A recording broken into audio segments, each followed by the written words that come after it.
Section 1.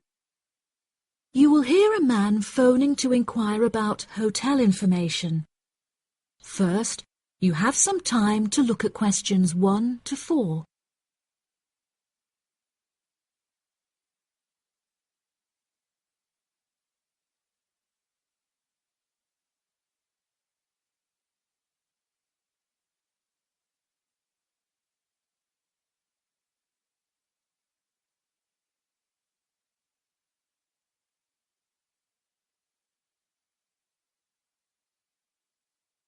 You will see that there is an example that has been done for you. On this occasion only, the conversation relating to this will be played first. Good afternoon. You're through to reception at the Island Hotel in Crete. How may I help you today? Yes, hello there. I'm hoping to book a double room for my wife and myself for about 2 weeks, from the 25th of April of this year. Firstly, could you tell me whether it's particularly hot during this time? The type of room the man requires is a double one, so double has been written in the space. Now we shall begin. You should answer the questions as you listen, because you will not hear the recording a second time. Listen carefully and answer questions 1 to 4. Good afternoon. You're through to reception at the Island Hotel in Crete. How may I help you today? Yes, hello there. I'm hoping to book a double room for my wife and myself for about 2 weeks, from the 25th of April of this year. Firstly, could you tell me whether it's particularly hot during this time? Yes, of course, sir. During late April and early May, the daytime temperature shouldn't exceed 19 degrees Celsius. But the weather has been rather erratic and difficult to predict in recent years, so I am unable to say for certain. Okay, that sounds good. My wife doesn't like going outside when it's very hot. I haven't booked flights yet, but I must say that I'm unfamiliar with Crete and its transport system. Does the hotel provide an airport shuttle service? Yes, sir. We provide a complimentary airport pickup service for all our guests. It takes about 40 minutes to get here from the airport, but it's at least 60 minutes at rush hours. And you will be provided with a fully air-conditioned shuttle bus. Okay, excellent. In that case, do you have any rooms available for the dates I gave you? I shall have a look on the system now for you, sir. Bear with me just a moment. Yes, sir. I can see now that we have several rooms available. Would you prefer a garden view or a sea view? Well, ideally I would like a sea view room with a balcony, but of course that depends on the difference in price. Not to worry, sir. All of our standard double rooms have ensuite facilities and a balcony. If you would like one of our sea view rooms, there is a premium of €60 per night. Okay, so could you tell me the total nightly rate for a standard double room with a sea view? Yes, of course, sir. For the spring months, our rate is €216 per night. For 14 nights altogether, this will come to €3,024. Perfect. I also read on your website that the hotel has gym and spa facilities. Are there any other facilities on offer? Yes, we have a large outdoor infinity pool overlooking the ocean, with luxury sunbeds and a poolside bar. We also have 3 full-size tennis courts, where we run a popular doubles tournament, with the winner receiving 2 all-inclusive spa day vouchers. Goodness, I shall have to brush up on my tennis skills. Before you hear the rest of the conversation, you have some time to look at questions 5 to 10.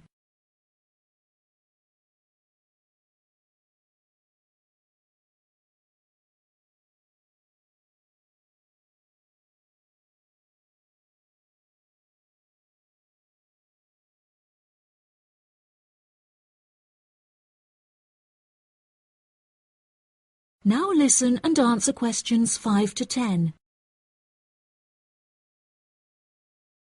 Are there any other activities organised by the hotel that we can partake in?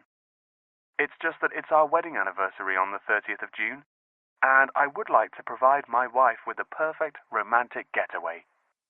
I can assure you, sir, that your wife won't be disappointed. Ours is a 5-star resort, which is renowned for its luxury and beauty. In terms of activities, the hotel provides thrice-weekly entertainment. On Tuesdays, guests will take a minibus and partake in learning to cook succulent fish dishes with our Michelin-starred chef Enrique. The class will take place in a beautiful valley deep in the Cretan hills, where guests will be treated to an intimate piano performance by our in-house concert pianist Pedro. On Wednesdays, a select number of guests will be fortunate enough to explore the mountains by helicopter, before being transported to a tropical Cretan garden by shuttle bus. Finally, on Thursdays, after a fancy dinner, we provide a spectacular fireworks display, which guests can view from the comfort of a cable car. Oh, wow! That all sounds absolutely wonderful. I shall book the room now, and then I need to look at flights so as not to become extortionate. Would you like to take my details now or later? That is the end of section 1. You now have half a minute to check your answers.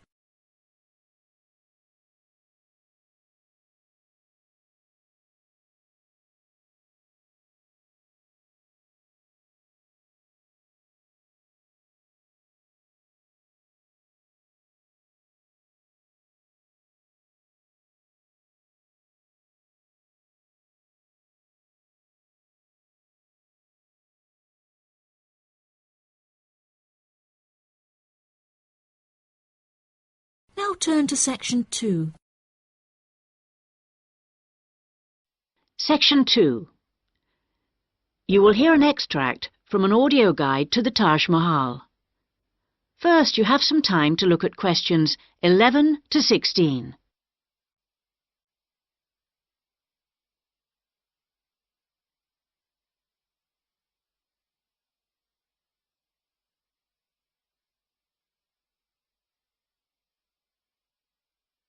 Now listen carefully and answer questions 11 to 16. Welcome to our audio tour of the Taj Mahal. The Taj Mahal is the most popular tourist attraction in India. It's also one of the most spectacular buildings of the world and is considered as a symbol of love. But how many people realize that it was actually built as a tomb or burial place for the emperor's wife? The Taj Mahal was built by the Mughal Emperor Shah Jahan to commemorate his beloved wife Mumtaz Mahal when she died, and although this was not his original intention, for he had planned to build a black marble tomb for himself, they both lie side by side in the tomb today. Emperor Shah Jahan's two greatest passions were architecture and jewelry, and both are represented here in all their splendor. The most skilled architects and craftsmen came from across India and countries as far away as Persia and Turkey. Much of the structure was built in white marble that was carried by 1,000 elephants all the way from the Indian region of Rajasthan, some 300 kilometers away. Crystal and jade came from China, sapphires from Sri Lanka, and turquoise from Tibet. But there's a lot more to the Taj Mahal than just the tomb. So let's have a look at the overall plan before we take a walk through the magnificent gardens.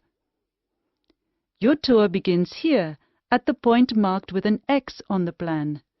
This is known as the main gateway. Walk through the gate and you come into an elaborate garden. There are 2 marble canals studded with fountains which cross in the center of the garden, dividing it into 4 equal squares. Each of these 4 quarters is then subdivided into flower beds, so there are 16 flower beds altogether. The tomb stands majestically at the north end, not in the center, as you might have expected. Instead, at the center of the garden, halfway between the tomb and the gateway, there's a raised pond which provides a reflection of the Taj Mahal. It's a magnificent sight. On either side of the tomb, there are buildings made of red sandstone. The one to the west, to the left on our plan, is a mosque. It faces towards Mecca and is used for prayer. On the east side of the Taj is a building known as the Rest House. It's like the twin of the mosque, but because it faces away from Mecca, it was never used for prayer. Before you hear the rest of the guide, you have some time to look at questions 17 to 20.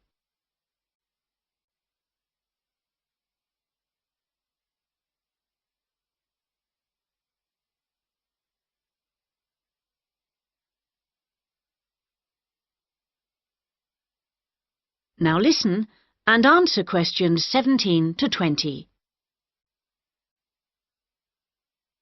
Many people have asked what the rest house was for. Was it a place for pilgrims to stay? Was it a meeting hall of some kind? Perhaps the most likely answer to this question is that its purpose is purely aesthetic, to act as a visual balance for the mosque and preserve the symmetry of the design of the whole complex. Let's have a look at some of the engineering features of the garden. For one thing, they require a constant supply of running water. When it was built, water was drawn from the river manually, using an elaborate rope and bucket system, pulled by a team of bullocks. The water was then brought through a broad water channel and held in a number of supply tanks. These tanks were at varying heights off the ground and were ingeniously designed to store the very large amounts of water required. Using an elaborate system of underground pipes, the water was then distributed from the supply tanks to each of the fountains. To ensure that the water pressure was the same throughout the garden, there was a copper pot under each fountain connected to the water supply. It was undoubtedly a brilliant system. That is the end of section 2.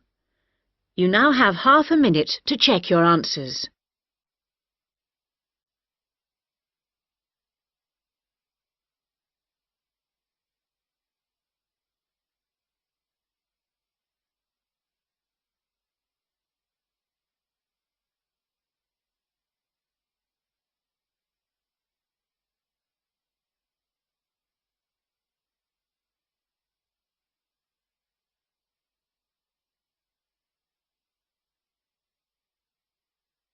Now turn to section 3.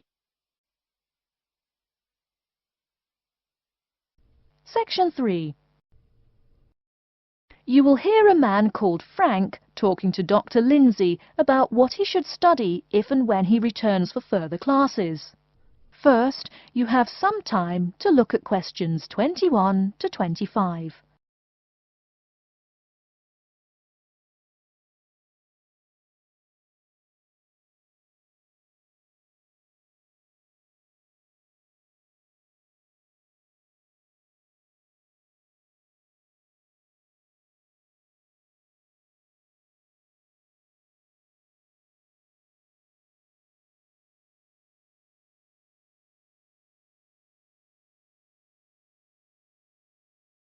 Now listen carefully and answer questions 21 to 25.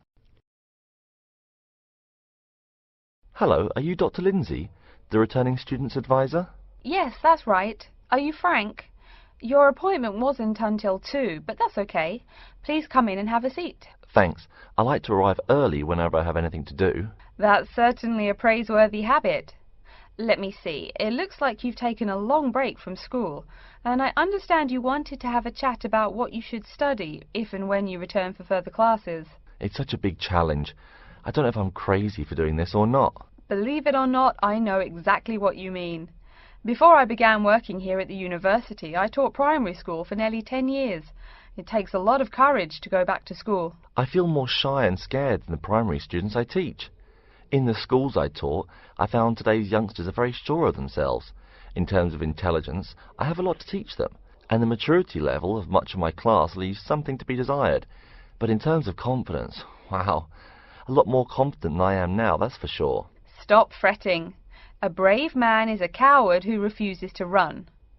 Let's talk about your strong points. You seem an intelligent man.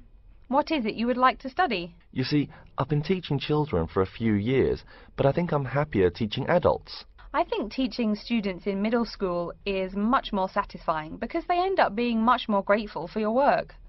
If I may ask, what got you interested in teaching adults? A lot of things, I guess. I met my future wife back in my first year of college.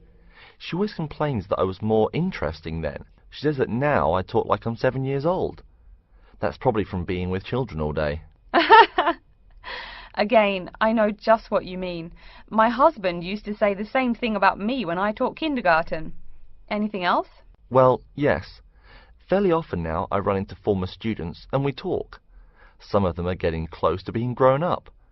I guess I think more and more about how people develop over time. So I'm interested in the results of education, you know, the final stages. I see. Well, coming back to the university can be both difficult and very rewarding. There are some problems unique to returning students, you know, older students like yourself. What do you think is your greatest weakness? Well, I actually think my confidence is getting better. I'm definitely overcoming my introversion and starting to be much more comfortable in front of a class. To tell you the truth, I'm afraid I'm rather behind the times about many things. It's more difficult for me to chase after the popular things youngsters are fond of, such as iPhone, Twitter, if you name it. I think I understand. Before you hear the rest of the talk, you have some time to look at questions 26 to 30.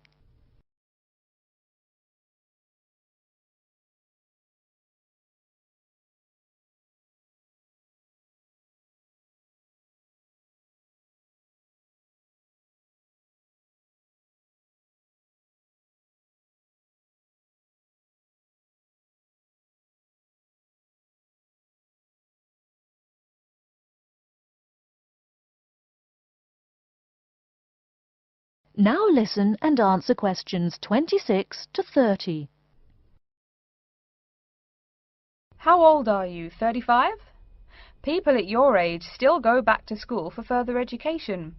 I was a bit the same way. I mean, I didn't study at university till after I had a family, a husband and one child. My point of view was a lot different from your average 18-year-old girls, I can tell you. Gee, that sounds pretty rough. A family and college? Clearly you weren't unsuccessful, though. It was, Frank, it truly was. My first term at school was extremely stressful. But, excuse me, you're not here to listen to my life story. We're talking about your plans. Is there anything unique I should know about you or your past experience or plans? I'm afraid not. There is nothing interesting about my career or plans. It's really not too impressive. Now, I forbid you to talk like that. This is your one life, and if you're not interested, why bother living it? Don't be so humble, Frank.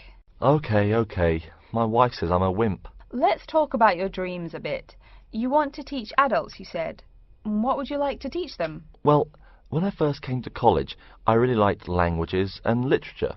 A lot of people have told me that for practical reasons, it would be more rewarding to choose business management as my major.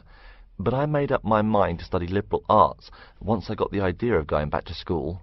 I must say it's refreshing to meet someone who knows there's more to an education than computers and finance. Let's have a look at the university course catalogue. Excuse me, Dr. Lindsay, before we do that, could I maybe ask you some questions about changes in university life? I think I need to discuss that so I know what to expect. Of course, I'm here to help you. The biggest thing to get used to is the change in technology. Professors present things on huge screens, many of which are interactive computerized whiteboards. You can write on them still and use them like a touchscreen. They're really handy. No more sloppy scribbled notes on the projector. Let's see, I doubt you'll be living in student housing, so I won't go into all the improvements there. Another major change that you'll enjoy is the plethora of resources available for students. As a student, you have 24-hour access to the gym and library privileges that include the use of school computers to scan, copy and print. And of course the media library, which contains movies from all genres and most of the movies listed on AFI's top 100 movies of all time. The dining facilities are also not what they used to be. They offer choices for all diets and you can expect a hot meal any time of day. Wow, things really have changed. I'll be sure to utilize all those great facilities in my time here. Thanks for all your help, Dr. Lindsay. I think that's all the questions I have for now. That is the end of section 3. You now have half a minute to check your answers.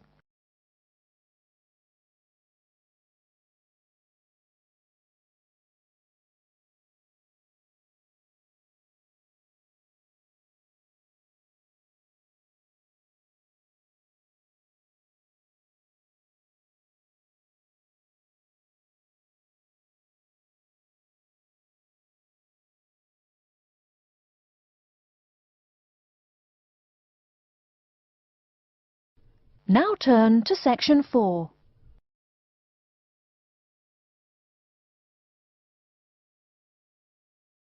Now listen carefully and answer questions 31 to 40. Around 10 years ago, Australia Zoo, the University of Queensland and Queensland Parks and Wildlife undertook a project to monitor the movements and behaviour of the crocodiles in Lakefield National Park. The aim of the study was to provide better information on how adult crocodiles there interact within a river system, enabling people to have better decisions on how to manage crocodile populations. This project can lead the world in crocodile management because of the use of satellite, which enables scientists to stably receive accurate information being sent back to them on the computer. Even though the crocodiles can travel very long distances, scientists can still know where they are and study their habits. The study is going to help scientists gain further knowledge on crocodile behavior, which can help make informed decisions on the management plans for crocodiles, not only in Australia, but around the world. Crocodile tracking isn't a new idea in Australia. Crocodile studies have been previously conducted by radio. A miniature electronic device was implanted under the skin of these animals, and they were released back into the river. These tags enabled scientists to track the movements of these particular crocodiles over the next 10 years. Of course, there are some unexpected challenges.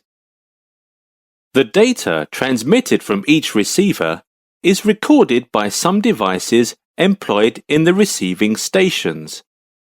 However, some devices are too old that they always lose signals due to a variety of reasons. So they can't track those animals which they have been studying for months. In order to study the crocodiles, they must first be captured so that the device can be put on them. But this is a very difficult task, because they are alert and afraid of being followed by humans. So it might take the team several hours to capture one. The tracking device has signal transmitters inside, and it's waterproof. It is attached to the head of the crocodile, so the crocodile cannot remove the device with its feet or tail. The research has begun to reveal the movements of crocodiles. Data showed that crocodiles tend to be more active at night time. The GPS sometimes shows that in some areas the crocodiles are overpopulated, so scientists at the park have to use a helicopter to relocate the crocodiles in order to control their population in the area. A crocodile would be taken many kilometers away from its original place. However, scientists found that the relocation methods were ineffective because the relocated crocodiles will return to their original location following the most direct route within 1 week. The tracking data shows that the crocodiles swim right back to where they came from when moved. Crocodiles sometimes travel hundreds of kilometers from Indonesia to Australia in order to reproduce. It is interesting to see that they can always find their way and they will not get lost in the ocean. Scientists realized that crocodiles are able to navigate. This is an important ability for them when they have to migrate for very long distances. We may wonder if human beings can learn from the crocodiles and find our way without using technology. However, through lots of research and experiments, scientists conclude that crocodiles can tell directions by using their senses to the sun, so that they know where they're going. This is an ability which human beings don't possess. Another finding is that, like the migration of birds who can travel thousands and thousands of kilometers, crocodiles have the same system to help them travel. The research is still going on in northern Australia. Scientists are working hard to gather more information about this amazing creature. That is the end of section 4. You now have half a minute to check your answers.